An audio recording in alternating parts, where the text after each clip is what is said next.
Hey everybody, welcome to week 3 of our English 1020 online course. Man, today is cold. This is one of those days that really makes me kind of grateful that we don't have to walk across campus to a physical classroom. Even though I do miss being able to chit chat with all of you in person, I just want to say before we hop into the video that I have been really grateful for those of you who have been emailing me or stopping by my office with questions or just wanting to chat.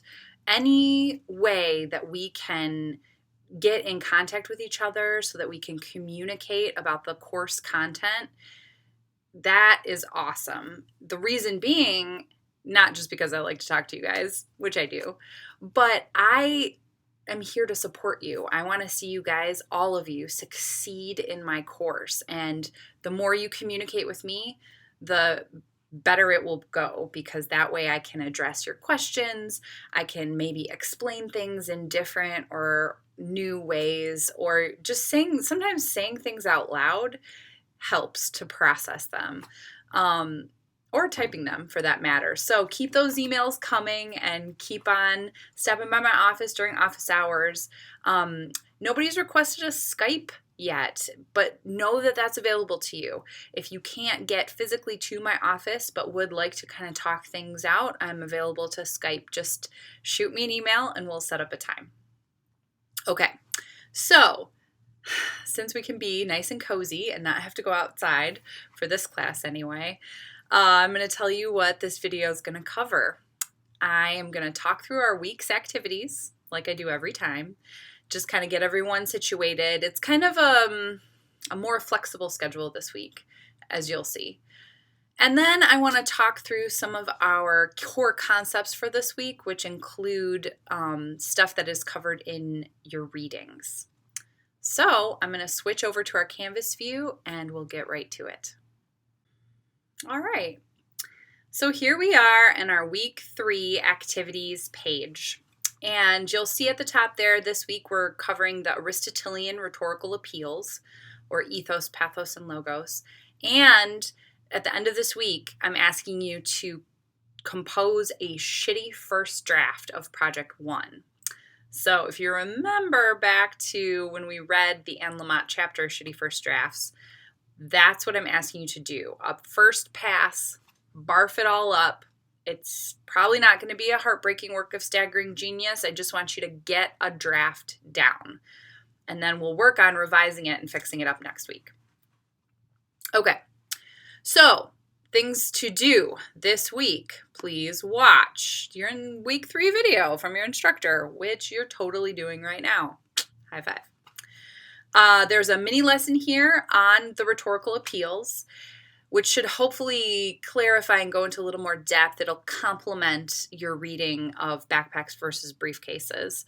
Also, there's this little vid here. It's kind of a palate cleanser. Manoush Zomorodi is giving a TED Talk about boredom, which I know none of us are ever bored because we don't ever have any free time. But check it out because it's kind of thought-provoking. All right. Reading. You have 3 assigned things to read. The main one that's probably the most lengthy is this article called Backpacks versus Briefcases by Lauren Carroll. I'm going to talk about that a little bit more in a second, so I won't jump into it too much. The article that you've chosen for your Project 1 analysis. Now, I know you've already read it at least once, because you've needed to look through it and answer some other questions elsewhere in the class, but I'd like you to read it again, especially thinking about those Aristotelian rhetorical appeals, which are some things that I'm expecting you to be able to identify in that article when you write your Project 1. And then I have a student sample of a Project 1 essay. It's not the most error-free. You might find some errors in this sample, but one of the things I do want you to look at are the things that the student is doing that are really working. And you can notice some of the things the student's doing that are not really working so well. Now, when it comes to writing for this week, there's 3 main assignments. You've got DJ number 3, you've got Project Builder number 3, and you've got your shitty first draft. Now, I said that this was kind of a flexible week, and here is what I meant by that, right? So I put down to do DJ3 by like Wednesday, but it turns out that is kind of a flexible thing because as we have learned, the DJs often ask you to respond to all of the readings for the week. And you can see that I've put backpacks versus briefcases here on Wednesday. I put reading through your chosen article for the second, maybe third time on Friday, and looking at that student sample paper on Sunday. So here's what it might be. Maybe by Wednesday, you watch this video and then you decide to just do all of the readings on Wednesday. Then maybe on Friday, you watch the rhetorical appeals mini lesson and you do your DJ and your project builder, freeing you up to work on your shitty first draft over the weekend. So this is kind of a fit it in where it works for you, but just understand that the DJ, when it asks you to respond to the core concepts or tensions or interactions from all of the readings, remember, that means between backpacks and briefcases, the article, and the sample paper, okay? So just kind of keep all of that in your mind that because everything's finally due on Sunday, that allows you a little bit of flexibility to adjust sometimes when need be. And this is one of those weeks. Okay. So I'm going to just head over here. I have pulled up here the text, backpacks versus briefcases. So this is one of your readings for the week. It's maybe one of the more lengthy readings. It's clocks in at about 15 pages. And if you subtract the title page and the works cited page and all of that, it's probably about 12 to 13 pages of solid text. Here's the thing. There is a lot in this article that will help you write your shitty first draft and ultimately do a good rhetorical analysis on that article you've chosen. The thing that I want to encourage you is to not do a kind of common thing that I've seen a lot of students do, and that is read about to here.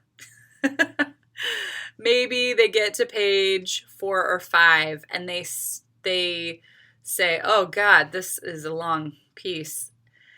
And then when they do their DJ, they only refer to those first 3 pages. Now, I just want you to know, guys, when that happens, I can tell. When a student doesn't understand the whole of a piece, it shows in how they respond to it. It's like, oh, I see, you only got to the first 3 pages because that's all you're writing about. And I can tell you that is not all that Lauren Carroll is talking about in this article, okay? So when you're reading this, go all the way through it because there are really useful concepts in here. For example, yeah, the beginning is interesting and it's relatable. It gets into some implications for rhetorical analysis, but here's the thing. It's not until about the 5th page that she really starts breaking down the pieces of rhetorical analysis that you'll see actually translating to pieces of your Project 1 paper, like the rhetorical situation. She talks about the rhetorical situation in a couple of ways, and one thing you don't want to miss is how she addresses the Bitzer rhetorical situation versus what we've been talking about, which she calls here the rhetorical triangle. So make sure that you get that comparison because even though it feels like she's being repetitive, she is actually teasing out 2 different ways to think about the rhetorical situation. So that's important.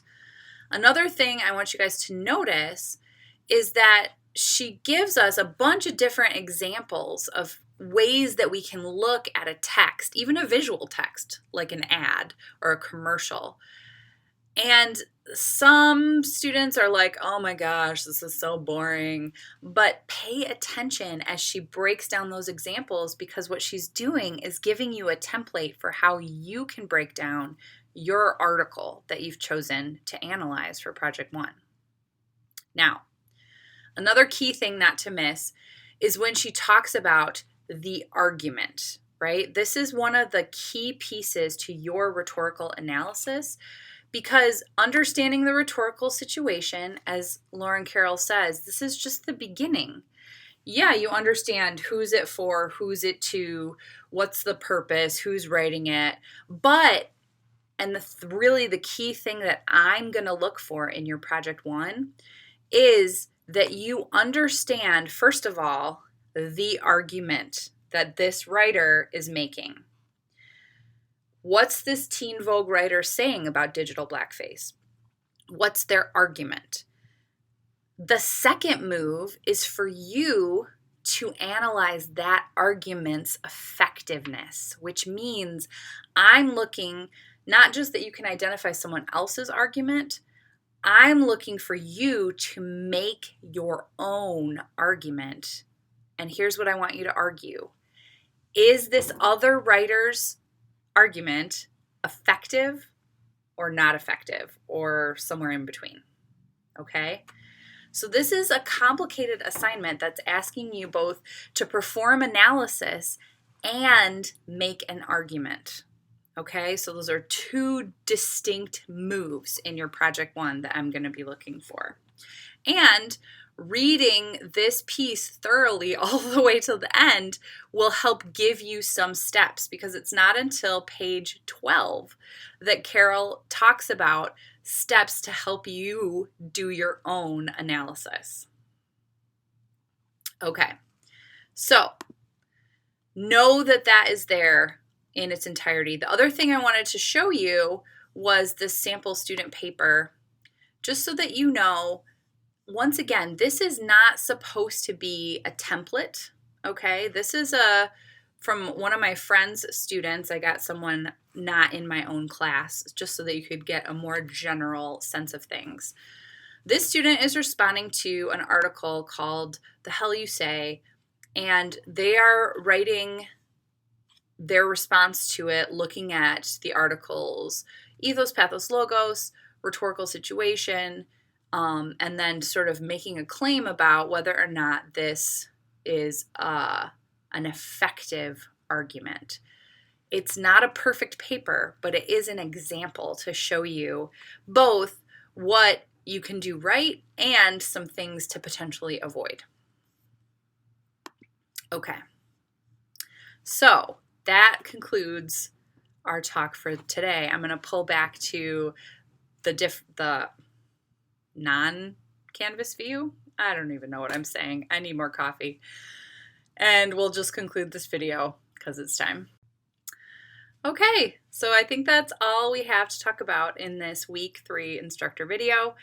Hope you guys are staying warm out there, and hope you're feeling good about this project. We're heading into the drafting phase. So if at this point you have questions, or if you get a little bit stuck, maybe you'd start drafting your shitty first draft, you turn it in and you go, oi, I don't know if I did that right. You can always shoot me an email, shoot your peer mentor a question, hit up your classmates on the WhatsApp. I will be giving feedback on the shitty first drafts. You guys are welcome to come to conferences next week to talk about those shitty first drafts and your revision process.